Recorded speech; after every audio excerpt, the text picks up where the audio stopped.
Good morning. Ayan, jogging kami.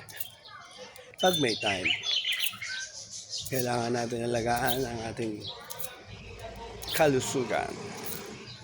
Yan ang importante sa ating lahat. Ayan, kasama ko ang ating partner. Ayan, oh. Say hi, Day. Hey!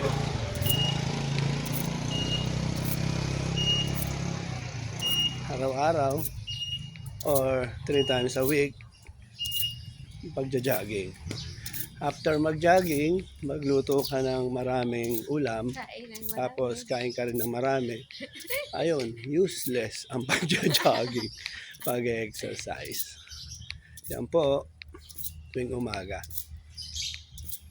Pag sinipag, tuwing umaga, pero mas mainam is 3 times a week. Yan po.